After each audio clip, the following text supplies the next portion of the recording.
અંકલેશ્વર તાલુકાના સજોદ ગામ ખાતે આવેલા અતિ પૌરાણિક સિદ્ધનાથ મહાદેવ મંદિર ખાતે મહાશિવરાત્રીના પાવન પર્વ નિમિત્તે 3 દિવસીય ભાતીગળ મેળાનો પ્રારંભ થયો છે. મંદિરને લાઇટથી ઝગમગાવી ઉઠાવ્યું છે, જ્યારે સવારથી જ ભક્તોનું ઘોડાપુર ઉમટ્યું હતું. શિવ અને શક્તિ વિશ્વના એવા સનાતન યુગલ છે કે સદીઓથી આ દેશની આધ્યાત્મિકતા પરંપરા સાથે જોડાયેલા છે. ભગવાન શિવજીના અગણિત રૂપ છે. તેમનો અનાદિ અને નિરાકાર રૂપ એટલે શિવલિંગ, જે માનવ આકૃતિમાં નથી. શિવજીના પ્રાગટ્ય સમય રાત્રિનો છે, જે મહાશિવરાત્રિ કહેવાય છે. આ પર્વ એટલે પરમાત્મામાં થયેલા શિવના દિવ્ય અવતારના પાવન પર્વ.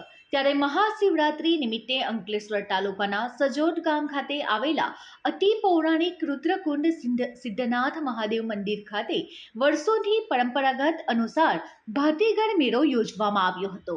ચુસ્ત પોલીસ વ્યવસ્થા અને મનોરંજનના અનેક આયોજન વચ્ચે શરૂ થયેલા ભાતીગળ મેળો શિવ ભક્તોએ માણ્યો હતો. સજોદ ખાતે પ્રતિવર્ષે ગ્રામ પંચાયત અને ગ્રામ વિકાસ સમિતિ સજોદ સિદ્ધનાથ મહાદેવ મંદિરના ટ્રસ્ટી મંડળના માર્ગદર્શન હેઠળ આ મેળો યોજાય છે. ભગવાન શિવ અહીં બ્રહ્મ હત્યાના દોષથી મુક્ત થયા હતા. એ રુદ્રકુંડમાં આજના દિવસે ભક્તો વિશેષ સ્નાન કરી પોતાના અસાધ્ય ચર્મરોગને દૂર કરવા ભગવાન શિવની આરાધના પણ કરે છે.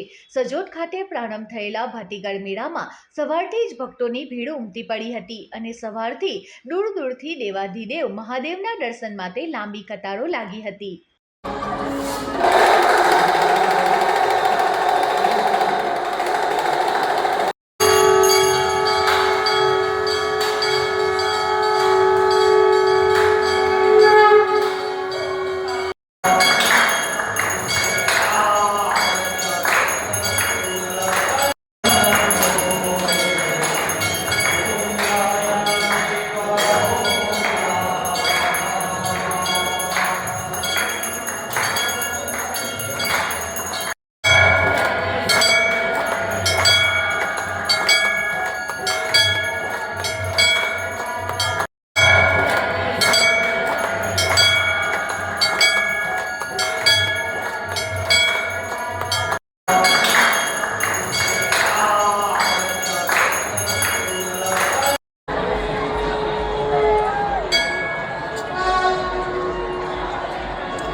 અંકલેશ્વર તાલુકામાં સજોદ ગામમાં આવેલું સિદ્ધરુદ્ર મહાદેવનું મંદિર વર્ષો જૂનું મંદિર છે.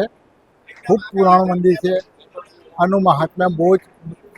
અહીંયા નીચે રુદ્રકુંડમાં જે રુદ્રકુંડ છે એના એટલું મહાત્મ્ય છે કે તમે એના પર સ્નાન કરવાથી ચર્મ રોગોના બિલકુલ મટી જાય છે. એ ઉપરાંત શ્રદ્ધાથી અહીંયા શિવરાત્રિનો મેળો દર વર્ષે ભરાય છે અને લોકો ખૂબ શ્રદ્ધાથી આવે. વર્ષો વર્ષ એના કારણે લોકોનો વિશ્વાસ ખૂબ વધતો જાય છે અને પરિણામે આજે તમે જોઈ શકો છો કે મંદિરની અંદર ખૂબ જ શ્રદ્ધાથી લોકો આવે છે.